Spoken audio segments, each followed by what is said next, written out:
ಆತ್ಮೀಯ ವೀಕ್ಷಕರೇ, ತಮ್ಮೆಲ್ಲರಿಗೂ ಸ್ವಾಗತ. ನಮ್ಮ ಯೂಟ್ಯೂಬ್ ಚಾನಲ್ ZB ಅಫಿಷಿಯಲ್ ಫೋರಂನಲ್ಲಿ ಇಂದಿನ ಈ ಒಂದು ವಿಡಿಯೋದಲ್ಲಿ ಕರ್ನಾಟಕ ರಾಜ್ಯ ಸರ್ಕಾರಿ ನೌಕರರ ಭತ್ಯೆ ಶಿಫಾರಸುಗಳ ಕುರಿತು ಒಂದು ಬೈಕ್ ಬ್ರೇಕಿಂಗ್ ಅಪ್ಡೇಟ್ ಬರ್ತಾ ಇದೆ. ವೀಕ್ಷಕರೇ, ದಯವಿಟ್ಟು ವಿಡಿಯೋನ ಕೊನೆಯವರೆಗೂ ವಾಚ್ ಮಾಡಿ. ನೀವೇನಾದರೂ ಫಸ್ಟ್ ಟೈಮ್ ವಾಚ್ ಮಾಡ್ತಾ ಇದ್ದರೆ ನಮ್ಮ ಯೂಟ್ಯೂಬ್ ಚಾನಲನ್ನು ಕೂಡ ಸಬ್ಸ್ಕ್ರೈಬ್ ಮಾಡಿಕೊಳ್ಳಿ. ಮುಂದೆ ಬರುವ 7ನೇ ವೇತನ ಆಯೋಗದ ಕುರಿತು ಎಲ್ಲ ಲೇಟೆಸ್ಟ್ ಅಪ್ಡೇಟನ್ನು ತಮ್ಮೊಂದಿಗೆ ಶೇರ್ ಮಾಡಲಾಗುವುದು. ವೀಕ್ಷಕರೇ, ಸರ್ಕಾರಿ ನೌಕರರ ಭತ್ಯೆ ಮುಂಗಡದ ಶಿಫಾರಸುಗಳು 22 ಆಗಸ್ಟ್ ಇವತ್ತೇ ಬಂದಿರುವ ಇದು ಒಂದು ಬ್ರೇಕಿಂಗ್ ಅಪ್ಡೇಟ್ ಆಗಿರುತ್ತೆ. ಕರ್ನಾಟಕದ ಸರ್ಕಾರಿ ನೌಕರರ ಬೇಡಿಕೆಯಂತೆ ಕೆ. ಸುಧಾಕರ್ ರಾವ್ ನೇತೃತ್ವದ ರಾಜ್ಯ 7ನೇ ವೇತನ ಆಯೋಗದವರ ಶಿಫಾರಸುಗಳನ್ನು ಸರ್ಕಾರ ಅಂಗೀಕರಿಸಿ ಜಾರಿಗೊಳಿಸಿದೆ. ಇದರಿಂದಾಗಿ ಸರ್ಕಾರಿ ನೌಕರರ ವೇತನ, ಭತ್ಯೆ, ಪಿಂಚಣಿಯಲ್ಲಿ ಏರಿಕೆಯಾಗಿದೆ.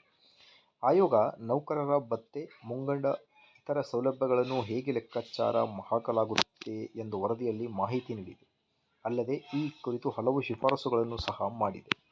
ಆಯೋಗ ತನ್ನ ವರದಿಯಲ್ಲಿ ವೇತನ ಮೌಲ್ಯವನ್ನು ಹಣದುಬ್ಬರದಿಂದಾಗಿ ಕುಸಿಯುವುದನ್ನು ರಕ್ಷಿಸಲು ತುಟ್ಟಿ ಭತ್ಯೆಯಂತಹ ಭತ್ಯೆಗಳನ್ನು ಎಲ್ಲ ನೌಕರರಿಗೆ ಸಂದಾಯ ಮಾಡಲಾಗುತ್ತಿದ್ದರೆ, ಕೆಲವು ಭತ್ಯೆಗಳನ್ನು ಆತ ಅಥವಾ ಆಕೆ ನಿರ್ವಹಿಸುವ ಯಾವುದೇ ಹೆಚ್ಚುವರಿ ಅಥವಾ ವಿಶೇಷವಾಗಿ ಕಠಿಣವಾದ ಕಾರ್ಯನಿರ್ವಹಣೆಗಾಗಿ ಪಾವತಿಸಲಾಗುತ್ತದೆ ಎಂದು ಹೇಳಿದೆ. ರಾಜ್ಯ ಸರ್ಕಾರದ ಪ್ರಮುಖ ಭತ್ಯೆಗಳಲ್ಲಿ ತುಟ್ಟಿ ಭತ್ಯೆ, ಮನೆ ಬಾಡಿಗೆ ಭತ್ಯೆ, ನಗರ ಪರಿಹಾರ ಭತ್ಯೆ, ಪ್ರಭಾರ ಭತ್ಯೆ, ನಿಗದಿತ ಪ್ರಯಾಣ ಭತ್ಯೆ, ದಿನ ಭತ್ಯೆ, ವರ್ಗಾವಣೆ ಭತ್ಯೆ ಹಾಗೂ ಹೊರರಾಜ್ಯ ಭತ್ಯೆ, ಸಮವಸ್ತ್ರ ಭತ್ಯೆ ಮತ್ತು ವಿಶೇಷ ಭತ್ಯೆಗಳ ಒಳಗೊಂಡಿವೆ.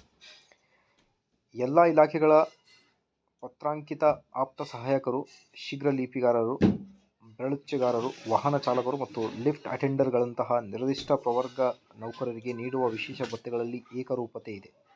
ಪೊಲೀಸ್ ಇಲಾಖೆಯಲ್ಲಿ ನೀಡಲಾಗುತ್ತಿರುವ ಕಷ್ಟ ಪರಿಹಾರ ಭತ್ಯೆ, ಪಡಿತರ ಭತ್ಯೆ, ಸಾರಿಗೆ ಭತ್ಯೆ, ಅಭಿಯೋಗ, ಸರ್ಕಾರಿ ವ್ಯಾಜ್ಯಗಳ ಇಲಾಖೆಯಲ್ಲಿ ಅಧಿಕಾರಿಗಳಿಗೆ ನೀಡಲಾಗುತ್ತಿರುವ ಉಡುಪಿನ ಭತ್ಯೆ ಮತ್ತು ನಾನ್ ಪ್ರಾಕ್ಟೀಸಿಂಗ್ ಭತ್ಯೆಗಳಂತಹ ಇನ್ನೂ ಕೆಲವು ಭತ್ಯೆಗಳು ಕೆಲವು ಇಲಾಖೆಗಳಲ್ಲಿ ಕಾರ್ಯನಿರ್ವಹಿಸುತ್ತಿರುವ ಸೀಮಿತ ವರ್ಗದ ನೌಕರರಿಗೆ ನಿರ್ದಿಷ್ಟವಾಗಿರುತ್ತೆ.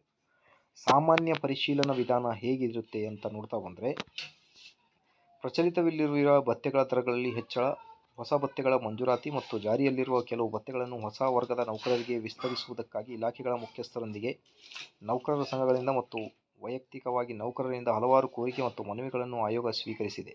ಕೆಲ ಭತ್ಯೆಗಳನ್ನು ಸಹ ಕೆಲವು ಸಲಹೆಗಳು ಬಂದಿರುತ್ತೆ. ಸೊ ನೋಡ್ತಿರ್ಬೋದು ಸ್ಕ್ರೀನ್ ಮೇಲೆ ನೀವು ವಿಶೇಷ ಭತ್ಯೆಗಳ ಕುರಿತು ಇದು ಇವತ್ತಿನ ಬ್ರೇಕಿಂಗ್ ಅಪ್ಡೇಟ್ ಇದೆ. ಇದೇ ಥರ ಎಲ್ಲ ಮಾಹಿತಿಗೋಸ್ಕರ ವೀಕ್ಷಕರೇ, ದಯವಿಟ್ಟು ವಿಡಿಯೋನ ಲೈಕ್ ಮಾಡಿ, ಯೂಟ್ಯೂಬ್ ಚಾನಲನ್ನು ಕೂಡ ಸಬ್ಸ್ಕ್ರೈಬ್ ಮಾಡಿಕೊಳ್ಳಿ.